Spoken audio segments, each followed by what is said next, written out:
साथियों, जय हिंद, जय भारत। मैं मदन लाल आज़ाद, संस्थापक संयोजक ठगी पीड़ित जमाकर्ता परिवार और all India bike book taxi union.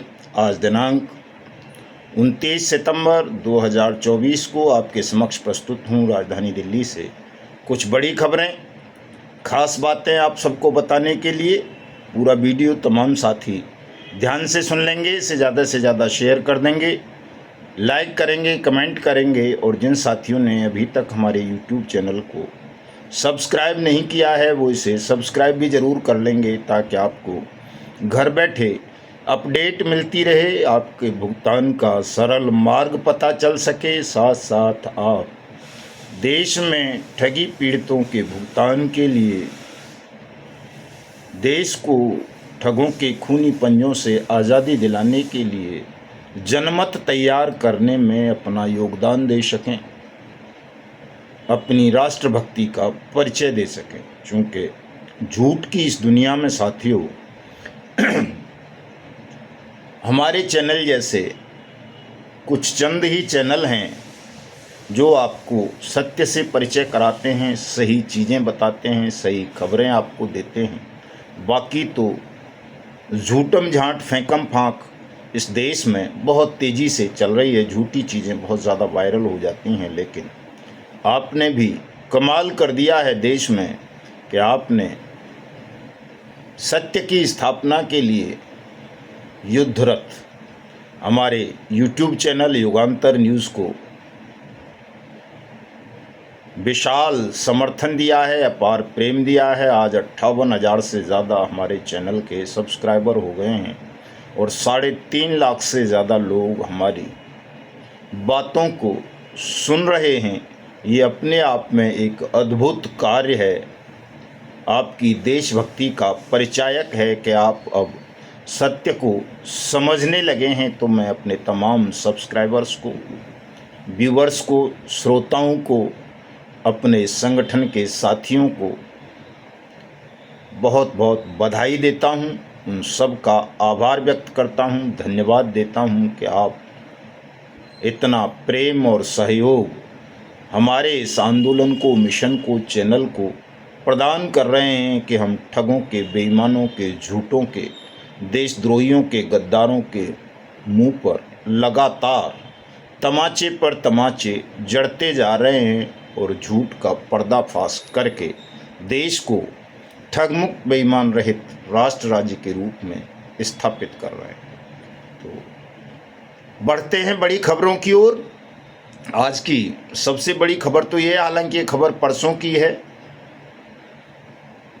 देश की एक बड़ी ठगनी जो ये कह रही थी कि पैसा हमसे कोई लेने ही नहीं आता, पैसा तो हमारे पास रखा है।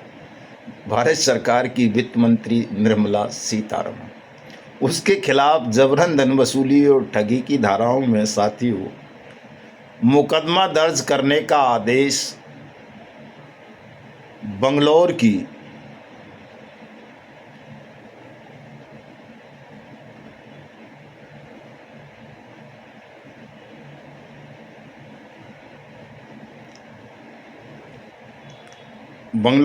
बेंगलुरु कहते हैं इसको आजकल, पहले बंगलौर ही कहते थे, हम तो अब भी बंगलौर ही कहते हैं। बेंगलुरु की एक विशेष लोक अदालत ने इस ठगनी निर्मला सीतारमण वित्त मंत्री भारत सरकार के खिलाफ ठगी और जबरन धन वसूली का, करप्शन की धाराओं में मुकदमा दर्ज करने का निर्देश दे दिया है, आदेश दे दिया है साथियों। और अगर सब कुछ ठीक ठाक रहा तो इस महाठगनी को मंत्री पद पर रहते हुए जेल जाना पड़ेगा, दिल्ली के मुख्यमंत्री अरविंद केजरीवाल की तरह। यही कह रही थी पिछले दिनों कि सहारा और पीएसीएल का पैसा तो हमारे पास रखा हुआ है, कोई लेने नहीं आता। अब इसको पता चल जाएगा कि कहाँ इसने कैसे पैसा रखा हुआ था साथियों। इसी के साथ एक खबर और है साथियों कि जो पिछले हफ्ते, आज 12वां 13वां दिन हो गया उस बात को, जो अमित शाह का सहकारिता मंत्रालय है, जिसने ये घोषणा की थी कि 10 दिन के अंदर अंदर वो 1,000 करोड़ रुपए सहारा के निवेशकों को रिफंड कर देगा, उनका भुगतान कर देगा। वो पूरी तरह से चुनावी ढकोसला सिद्ध हुआ है। विफल हो गया है सहकारिता मंत्रालय। पिछले 10 दिनों में 1 रुपया भी किसी सहारा के निवेशक का वो वापस नहीं कर सका है। केवल और केवल अमित शाह और उसकी पूरी सरकार, उसके अधिकारी हमारे असहयोग आंदोलन को विफल करने के लिए सहारा के निवेशक और एजेंट साथियों को इस आंदोलन में सम्मिलित होने से रोकने के लिए तरह तरह के शिगुफे छोड़ता रहता है, गुमराह करता रहता है। साथियों, किसी को 1 रुपया भी नहीं मिलेगा, ध्यान रखना इस बात को। और यदि सहारा के तमाम निवेशक और एजेंट हमारे अभियान से जुड़ गए, अनियमित जमा योजनाएं पाबंदी अधिनियम 2019 के अंतर्गत उन्होंने अपने भुगतान की मांग की, तो उनकी जमा राशि का 2 से 3 गुना पैसा उनको वापस मिलेगा। और ये सहारा CRC पोर्टल और ये PACL pulse SEBI refund portal और GCA वाला, NCLT वाला, आदर्श मल्टी स्टेट क्रेडिट सोसाइटी वाला, वो जो लिक्विडेटर है या जो दूसरे लिक्विडेटर हैं, ये तमाम भंग करने पड़ेंगे। और बट्स एक्ट 2019 के अंतर्गत सरकार को आप सबका भुगतान करना पड़ेगा देश के तमाम ठगी पीड़ितों का, चाहे वो टोगो रिटेल मार्केटिंग वाले हों, चाहे रोज वैली वाले हों, Bike Bot, Hello Taxi, Top Ride, Samruddha Jeevan, Sai Prasad, Sai Prakash, Sai Ram, Real Shri Ram State और जितने भी हैं, एनी बिलियन, समर्थ वाले, HBN वाले, विश्वामित्रा वाले, इन सब का पैसा साथियों उनकी जमा राशि का 2 से 3 गुना मिलेगा यदि आपने बट्स एक्ट के समर्थन में हमारे असहयोग आंदोलन में सहयोग किया, इसमें सम्मिलित हुए तो। और आप अगर इसमें सम्मिलित नहीं होंगे, अमित शाह जैसे झूठे और बेईमान मिनिस्टर्स की बातों में आ जाएंगे, उनके जो बहुत सारे दलाल देश में भिन्न भिन्न तरह के संगठन बना करके आपको गुमराह करते रहते हैं, उनके बहकावे में आ जाएंगे, तो निश्चित रूप से आप ठगे जाएंगे। किसी का कोई पैसा वापस नहीं मिलेगा। पैसा तभी वापस मिलेगा जब देश में आप बट्स एक्ट 2019 की अनुपालना सुनिश्चित कराएंगे। इस एक्ट के तहत अपने भुगतान के दावे दाखिल करेंगे साथियों। तो वो जो भगोड़ा है राशिद नसीम साइंस सिटी वाला, उसकी भी कुछ 128 करोड़ की संपत्तियों को नीलाम करने के आदेश हो गए हैं और उसके खिलाफ एक ऐसा मुकदमा भी दर्ज हो गया है जो उत्तर प्रदेश में किसी ठग के खिलाफ पहली बार मुकदमा दर्ज हुआ है साथियों। तो और ये जो क्या नाम है अपना अनी बुलियन वाली जो वो ठगनी है निहारिका सिंह IFS, और उसका जो पति है, उसके खिलाफ भी 4 नई FIR दर्ज हुई हैं लखनऊ में। ये कुछ सूचनाएं आज थीं जो बताने लायक मुझे लगी कि इनको बताना चाहिए आपको साथियों।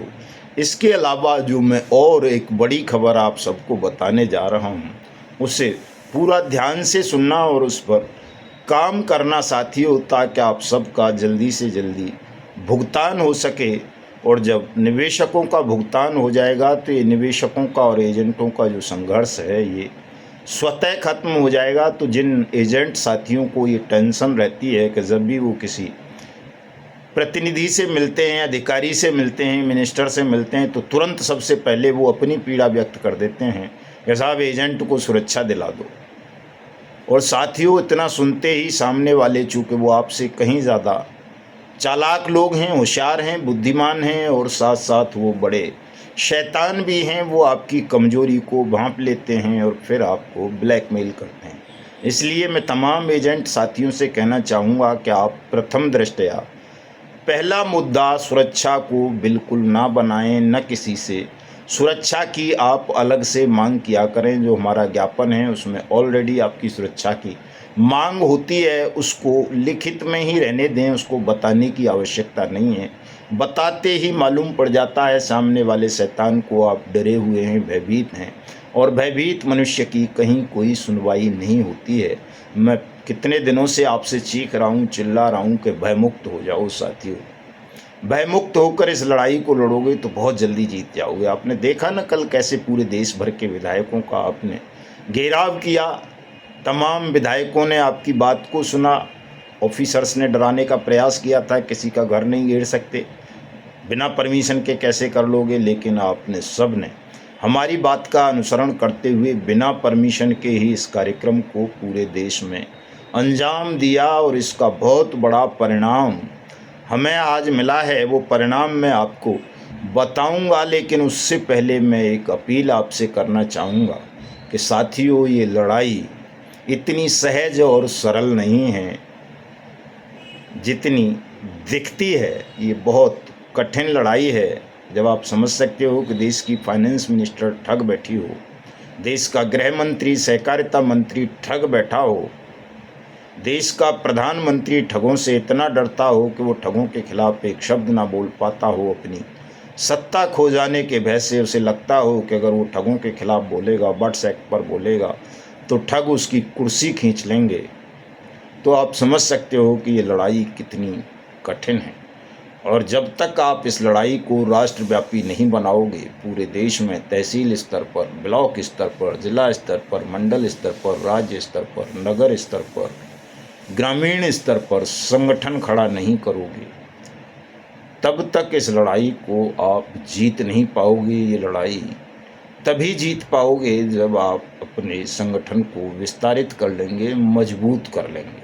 इस काम को जितनी जल्दी आप कर लोगे, उतनी जल्दी आप जीत लोगे इस लड़ाई को, उतनी जल्दी सबका भुगतान हो जाएगा, सबको सुरक्षा, सम्मान, रोजगार, पुनर्वास का अधिकार मिल जाएगा। हमारा पावन पवित्र भारतवर्ष ठगमुक्त, बेईमान रहित राष्ट्र राज्य के रूप में स्थापित हो जाएगा। तो इसलिए देर मत लगाओ, संगठन को बड़ा करो। बहुत सारे साथी संगठन को बड़ा करने में योगदान दे रहे हैं, मैं उन सबका आभार व्यक्त करता हूँ। कल मध्य प्रदेश के मुरैना में 2 तहसील अध्यक्षों की नियुक्ति हुई थी। आज चित्तौड़गढ़ में एक तहसील में पूरी कार्यकारिणी बनाई है हमारे सुराणा साहब ने, जो हमारे जिला अध्यक्ष हैं वहाँ के, दिलीप सुराणा साहब चित्तौड़गढ़ के। इसी प्रकार से कानपुर नगर में कार्यकारिणी का गठन हुआ है और शाजापुर में हुआ है, और साहब कुछ स्थानों पर महाराष्ट्र में हुआ है, और क्या बोलते हैं, हरियाणा में कुछ जगह पर गठन हुआ है। हिमाचल में हमारी प्रदेश अध्यक्ष कुंडल देवी जी भी दिन रात संगठन के विस्तारीकरण पर जुटी हुई हैं। और जैसे जैसे संगठन का विस्तार होता जाएगा, साथियों, आपकी लड़ाई बहुत सहज हो जाएगी, सरल हो जाएगी। चाहे प्रधानमंत्री हो, चाहे कोई मुख्यमंत्री, सबको आपके समक्ष, कानून के समक्ष सरेंडर करना होगा, सबका पैसा वापस करना होगा। इसलिए इस बात पर सभी साथी पूरा ध्यान दें, अमल करें, संगठन को जल्दी से जल्दी बड़ा करें। साथियों, ज़्यादा से ज़्यादा साथियों को संगठन में जोड़ें, उन्हें पद दें। और इसके अलावा चूँकि साथियों, पूरे देश में संगठन का विस्तार करने के लिए, बट्स एक्ट से पूरे देश को परिचित कराने के लिए, पूरे देश में असहयोग आंदोलन खड़ा करने के लिए तहसील, जिला, मंडल, राज्य स्तर पर अभी हमें बहुत परिश्रम की आवश्यकता है, बहुत संसाधनों की आवश्यकता है, और उसके लिए धन भी चाहिए। तो जो भी हमारे संगठन के साथी हैं, जो देश में देशभक्त हैं, हमारे श्रोताओं में, वो सब थोड़ा थोड़ा धन से भी सहयोग अवश्य करें। चूँकि बिना धन के भी साथियों हम उतना काम नहीं कर पाते जितना हमें करना चाहिए। और जब पर्याप्त मात्रा में धन होगा, आप धन से सहयोग करेंगे, तो जो काम 1 साल में होने जाता है वो 1 दिन में किया जा सकता है डिजिटल इंडिया के इस दौर में। चूँकि हमें अभी उन क्षेत्रों में जाना है जहां हम जा ही नहीं सके हैं, जहां पहले गए थे और वहाँ दोबारा से साथी शिथिल पड़ गए हैं किन्हीं कारणों से, अपनी स्वार्थ परायणता के कारण या भीरुता के कारण। उनको पुनः शक्ति देनी है, खड़ा करना है। उसके लिए भी हमें पूरे देश में भ्रमण करना पड़ेगा। तो उसमें भी बहुत सारे संसाधनों की आवश्यकता होती है, धन की आवश्यकता होती है। तो तमाम साथियों से मैं अपील करूंगा कि सब साथी धन त्याग करें। मेरा नंबर नोट कर लें, 9560479048। ये मेरा गूगल पे, फ़ोनपे, पेटीएम नंबर है, UPI भी इसी पर है। तो तमाम साथी इस नंबर पर अपनी अपनी सहयोग राशि भले ही वो 1 रुपया क्यों न हो, ज़रूर भेजते रहें साथियों, ताकि हमारे पास पर्याप्त मात्रा में धन हो और उस धन का उपयोग करके संसाधन जुटा सकें और पूरे देश को बहुत जल्दी हम जगाकर एकजुट करके इस बेईमान सिस्टम और ठग साम्राज्य को मिट्टी में मिलाकर आप सबका भुगतान करा सकें। तो इस काम को तमाम साथी कर लेंगे साथियों। और जो मैं एक बहुत महत्व की खबर आपको बताने वाला हूं, वो साथियों खबर ये है कि कल का जो हमारे विधायकों का घेराव का आंदोलन था राष्ट्रव्यापी, उसमें दर्जनों विधायकों ने अपनी अपनी सरकारों को यानी अपने अपने राज्यों के मुख्यमंत्रियों को वाट्स एक्ट की अनुपालना सुनिश्चित कराने के लिए, निवेशकों का भुगतान वाट्स एक्ट 2019 के अंतर्गत कराने के लिए पत्र लिखे हैं। कई मिनिस्टर्स ने पत्र लिखे हैं। राजस्थान के एक मंत्री जी हैं मदन दिलावर साहब, पंचायती राज, शिक्षा और संस्कृति विभाग के मंत्री हैं राजस्थान सरकार के। उन्होंने बहुत सुंदर पत्र अपने मुख्यमंत्री भजनलाल शर्मा को लिखा है। मैं ये पढ़ के सुना देता हूँ आपको। माननीय भजनलाल जी शर्मा साहब, मुख्यमंत्री महोदय, राजस्थान सरकार जयपुर। वाट्स एक्ट 2019 में संशोधन एवं ठगी पीड़ितों का भुगतान कराने के संबंध में मान्यवर उपरोक्त विषयांतर्गत निवेदन है कि चिटफंड कंपनियों, फ्रॉड कंपनियों, सोसाइटियों से विगत 1 दशक में ठगी के शिकार हुए पीड़ितों द्वारा मेरे समक्ष ज्ञापन प्रस्तुत किया है। भारत की संसद द्वारा वर्ष 2019 में सर्वसम्मति से अविनियमित निक्षेप स्कीम पाबंदी अधिनियम 2019 the banning of unregulated deposit schemes act 2019 लागू किया था, जिसके अनुसार ठग कंपनीज एवं ठग सोसाइटीज में जमा राशि अप्राप्त राशि पीड़ित आवेदक को 180 दिन में जमा राशि के 2 से 3 गुना वापस दिए जाने का कानूनी अधिकार दिया गया है।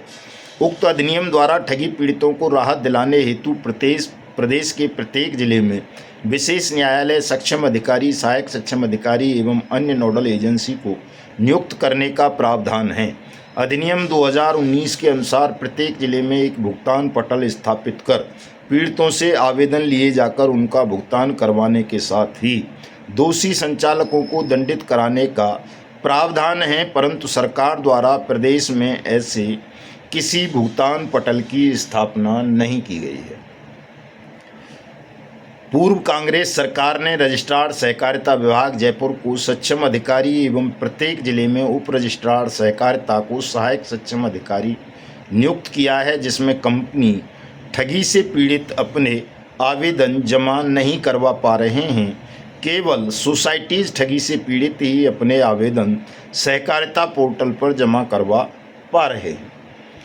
अतः आपसे अनुरोध है कि अविनियमित निक्षेप स्कीम पाबंदी अधिनियम 2019 में संशोधन करवाते हुए संभागीय आयुक्त को सक्षम अधिकारी एवं जिला कलेक्टर या अतिरिक्त जिला कलेक्टर प्रशासन को सहायक सक्षम अधिकारी बनाने तथा प्रत्येक जिला मुख्यालय पर एक भुगतान पोर्टल स्थापित करने के आदेश प्रदान करवाकर ठगी पीड़ितों को राहत प्रदान करावें। इसके साथ ही चिटफंड कंपनियों के स्थानीय निर्दोष एजेंट्स को सुरक्षा सम्मान दिलवाया जाए। भवदीय मदन दिलावर सादर।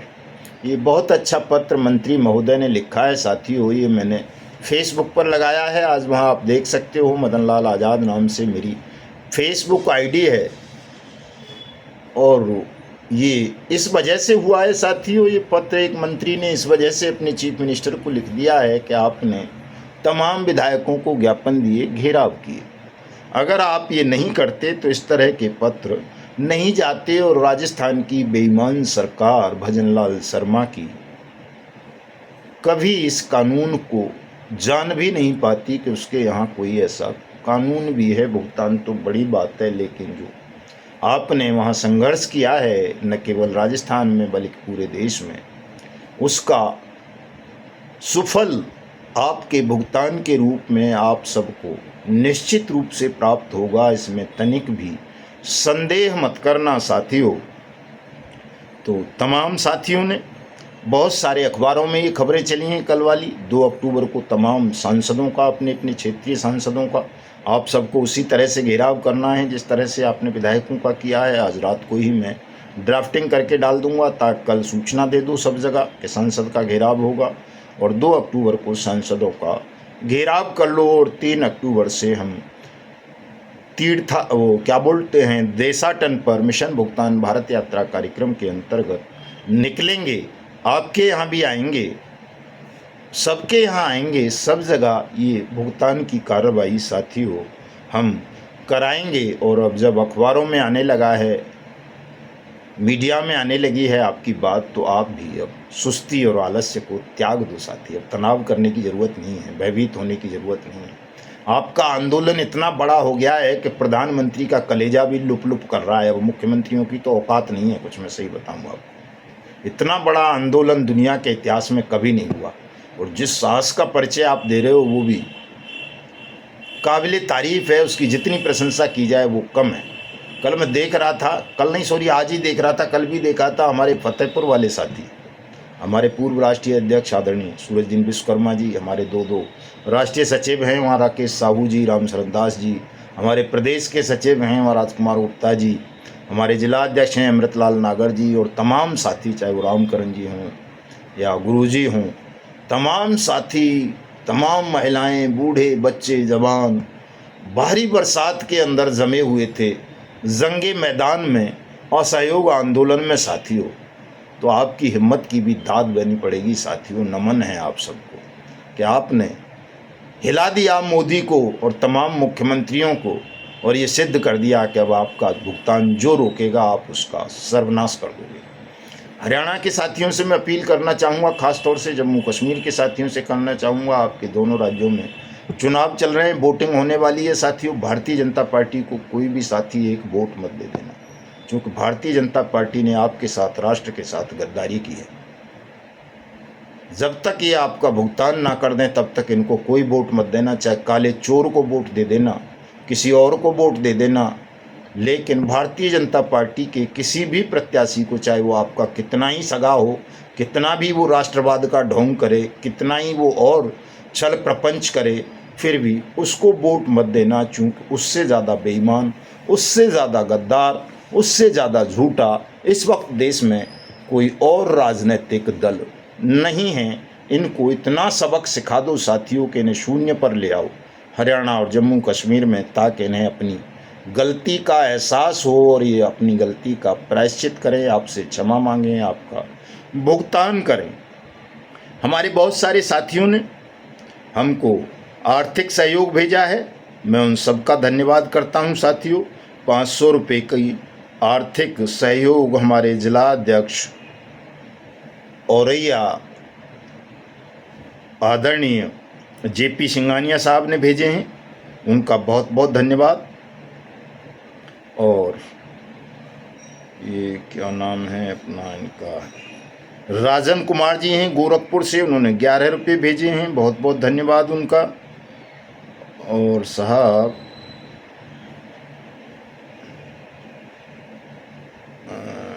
इनकी तो बता ही दिए थे हमने, शायद कल या परसों वाले 3 दिन के पेंडिंग पड़े हैं साथियों। हमारे एक साथी हैं मेघराज मेरा 12 राजस्थान से, उन्होंने 250 रुपये 2 सितंबर को हमें भेजे थे। वो कह रहे मेरा नाम नहीं लिया, वैसे नाम लिया था, चूँकि वो जिस नाम से भिजवाते हैं मैं उनका नाम ले देता था, लेकिन उन्होंने 250 रुपये भेजे थे। 150 रुपये आज भी भेजे हैं। मैं मेघराज मेहरा साहब का तहे दिल से बहुत बहुत आभार व्यक्त करता हूँ और अन्य साथियों से भी ये अनुरोध करता हूँ कि सभी साथी अपना अपना हिस्से का धन त्याग ज़रूर करते रहें। ये क्या हो गया, खुल क्यों नहीं रहा भाई, हैंग हो गया क्या? सुष्मिता नेगी जी के नाम से हमारी हिमाचल की प्रदेश अध्यक्ष कुंडल नेगी जी ने 130 रुपये भिजवाए हैं। खेमकरण साहब ने 50 रुपये भेजे हैं। बदीलाल यादव साहब ने 200 रुपये भेजे हैं। कुश सोनी साहब ने 51 रुपये भेजे हैं। कव्या सिंह भापुर 500 रुपये, ये शायद हमारे वही हैं सिंघानिया साहब वाले 500 रुपये हैं। प्रेम शंकर जी हैं, उन्होंने 1 रुपया भेजा है, बहुत बहुत धन्यवाद प्रेम शंकर जी, आप जैसे महान देशभक्त का। सीताराम जी ने 101 रुपये भेजे हैं। बीना रस्तोगी जी ने 151 रुपये भेजे हैं। मेघराज बारा साहब का मैंने बता ही दिया है, मेघराज मेहरा साहब का बारा राजस्थान से। परशुराम सिंह जी ने 100 रुपये भेजे हैं। परशुराम सिंह जी ने 1 रुपया और भेजा है, यानी 101 रुपये भेजे हैं। हमारे कुंवरपाल जी हैं शहदगढ़ी मथुरा से, उन्होंने 90 रुपये एक और 11 रुपये एक, यानी 101 रुपया भेजा है। दिलीप सुराणा साहब ने जो तहसील कार्यकारिणी बनाई है उनमें से 460 रुपये हमको भेजे हैं। राम निवास झा साहब ने 51 रुपये भेजे हैं। प्रेम शंकर जी ने 51 रुपये भेजे हैं। पारस सिंह रावत जी ने 101 रुपये भेजे हैं। देशराज जी ने 51 रुपये भेजे हैं। ब्रह्मदत्त शर्मा साहब ने 51 रुपये भेजे हैं। दानवीर सिंह जी ने 51 रुपये भेजे हैं। ईश्वर प्रसाद यादव जी ने 400 रुपये भेजे हैं। 100 रुपये और उन्होंने भेजे हैं। हरि विलास जी ने 151 रुपये भेजे हैं। अजय शाक्या जी ने 500 रुपये भेजे थे और श्रीनिवास कुशवाहा साहब ने भी 11 रुपये का सहयोग प्रदान किया है। मैं आप तमाम महादानी महान देशभक्त साथियों का, धन त्यागी साथियों का हृदय से बहुत बहुत आभार व्यक्त करता हूं। और जो हमारे आंदोलन में दिन रात हमारे वीर वीरांगना जुटे हुए हैं उन सब का भी मैं आभार व्यक्त करता हूं। उन सबको कोटि कोटि नमन वंदन अभिनंदन करता हूं। और साथियों, अपेक्षा करता हूं, उम्मीद करता हूं कि आप इसी तरह इस आंदोलन को आगे बढ़ाएंगे और बहुत जल्द बेईमान सिस्टम को विवश कर देंगे। कानून की अनुपालना के लिए, अपने भुगतान के लिए परमिशन मांगने की किसी साथी को कहीं भी ज़रूरत नहीं है। कोई भी डीएम, कोई भी एसपी कहे यहाँ ये धारा लगी है, यहाँ ये धारा लगी है, यहाँ बम फूट रहे हैं, यहाँ यूँ हो रहा है, कुछ नहीं। आप सब अपराध पीड़ित हैं, ठगी पीड़ित हैं। आपको किसी भी बेईमान अधिकारी से, बेईमान शासन से, प्रशासन से कोई परमिशन लेने की आवश्यकता नहीं है। इन्फॉर्मेशन भी दे सको तो दे दो, अन्यथा उसकी भी ज़रूरत नहीं है। ये आपका फंडामेंटल राइट है कि आप रात के 2 बजे भी अगर चाहो तो प्रधानमंत्री के घर को घेर सकते हो, उसका दरवाज़ा खटखटा सकते हो, उसे उठाकर बैठा सकते हो, कह सकते हो कि हमारी ये पीड़ा है, हमारे साथ तुम्हारे कारण सामूहिक अपराध की घटना घटित हुई है और हम अपराध पीड़ित हैं, हमको न्याय दिलाना तुम्हारा धर्म है, तुम्हारा कर्तव्य है। तुम सुख की नींद कैसे सोए हो जब देश की जनता सड़कों पर है, उसकी मेहनत की कमाई को लूट लिया गया तुम्हारे संरक्षण में, तुम्हारे फोटो दिखा के, तुम्हारे वीडियो दिखा करके, और तुम अय्यासी कर रहे हो, सुख की नींद सो रहे हो, विदेशों में भ्रमण कर रहे हो, चुनाव प्रचार कर रहे हो, झूठ बोल रहे हो। लानत है तुम्हारे ऊपर। हम तुमको सुख की नींद सोने नहीं देंगे, या तो भुगतान करोगे या फिर सत्ता छोड़ोगे। तो मिलता हूं कल साथियों। जय हिंद, जय भारत।